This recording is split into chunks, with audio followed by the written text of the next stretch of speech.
30 August 2024 আগে যদি আপনি ফেসবুকে আপনার এই সেটিংটি অন না করেন তাহলে কিন্তু আপনার ফেসবুকটি পার্মানেন্টলি কিন্তু ব্লক হয়ে যাবে। এই ব্লকটি কাটাতে গেলে আপনাকে অনেক সমস্যার মুখোমুখি হতে পারে। তাই বন্ধুরা আপনাদেরকে রিকোয়েস্ট করব 30 আগস্ট 2024 আগে আপনি অবশ্যই আপনার ফেসবুকে গিয়ে এই সেটিংটি অন করে নেবেন।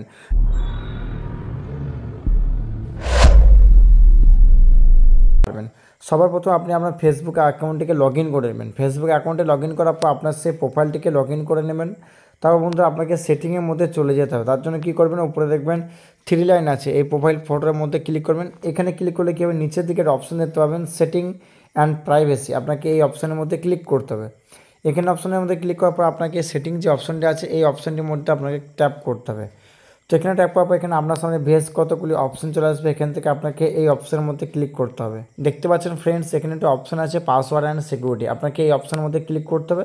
দেন এখানে নিচের দিকে আসলে এখানে একটা অপশন দেখতে পাবেন পাসওয়ার্ড অ্যান্ড সিকিউরিটি, এখানে ক্লিক করবেন। এখানে ক্লিক করার পর আপনাকে 2 নম্বরের একটি অপশন দেখতে পাবেন 2 ফ্যাক্টর অথেন্টিকেশন, আপনাকে এই অপশনের মধ্যে ক্লিক করতে হবে। এই অপশনের মধ্যে ক্লিক করার পর আপনাকে আবার কিন্তু মনে করতে দিচ্ছে আপনি এই প্রোফাইলটির জন্য 2 ফ্যাক্টর অথেন্টিকেশন অন করতে চাইছেন। তার জন্য কী করবে, আপনার যে নামটি আছে ফেসবুকের সেই নামের উপরে ক্লিক করবেন। এই নামের উপরে ক্লিক করলে কী হবে, আপনার যে ফেসবুকে পাসওয়ার্ডটি আছে সেই পাসওয়ার্ডটি আপনাকে এখানে এন্টার করতে হবে। যদি আপনি আপনার ফেসবুকে পাসওয়ার্ড না জেনে থাকেন বা ভুলে গিয়ে থাকেন তার জন্য কী করবেন, ফরগেট পাসওয়ার্ড এই অপশানের মধ্যে ক্লিক করবেন। তাছাড়া বন্ধুরা আমার এই ভিডিওর ডেসক্রিপশন বক্সে একটা লিঙ্ক দেওয়া থাকবে, সেই লিঙ্কে ক্লিক করলেও কিন্তু আপনি ভুলে যাওয়া ফেসবুকে পাসওয়ার্ড কিন্তু বের করতে পারবেন। তার জন্য কী করবো, আমি আমার ফেসবুক পাসওয়ার্ডটি এখানে এন্টার করে দেবো। তো বন্ধুরা ফেসবুকে পাসওয়ার্ডটি এন্টার করার পর আপনার সামনে এরকম অপশন চলে আসবে। এখান থেকে অনেকগুলো সেটিং দেখতে পাবেন। যেমন বন্ধুরা প্রথমে একটা অপশন দেখতে পাচ্ছেন SMS আর হোয়াটসঅ্যাপ, আপনি যদি এই অপশনের মধ্যে ক্লিক করে রাখেন তাহলে কী হবে, যখনই আপনার ফেসবুকটি কোনো ব্যক্তি বা আপনি কোনো নতুন ডিভাইসে বা নতুন মোবাইল ফোনে লগ ইন করার চেষ্টা করবেন তখন কিন্তু SMS বা আপনার হোয়াটসঅ্যাপের মধ্যে মেসেজ একটি কোড পাঠাবে। সেই কোডটি এন্টার করার পরেই কিন্তু আপনি লগ ইন করতে পারবেন।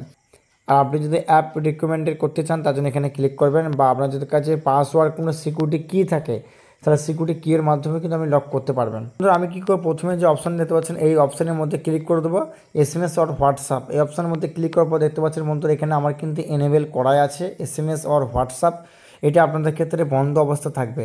এটাকে আপনার কী করবেন, টার্ন অন করে দেবেন। দেখতে পাচ্ছেন বন্ধুরা আমার সামনে অন করা আছে, এটি ব্লু কালারের থাকবে, এটি অন করে দেবেন।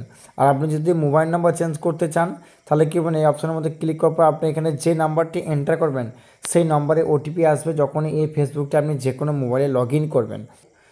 তো বন্ধুরা এই ছিল মতো আজকের ফেসবুকে নতুন একটি আপডেট। আপনি যদি এই আপডেটটি না অন করেন তাহলে কিন্তু 30 আগস্টের পরে কিন্তু আপনি আমার ফেসবুকটি আর ব্যবহার করতে পারবেন না। থ্যাংক ইউ বন্ধুরা ভিডিওটি সম্পূর্ণ দেখার জন্য। এরপরে যদি আপনাদের মনে কোনো ডাউট থাকে অবশ্যই আমাকে কমেন্ট বক্সে জানাতে ভুলবেন না। আর ভিডিওটি সম্পূর্ণ দেখার জন্য অসংখ্য ধন্যবাদ।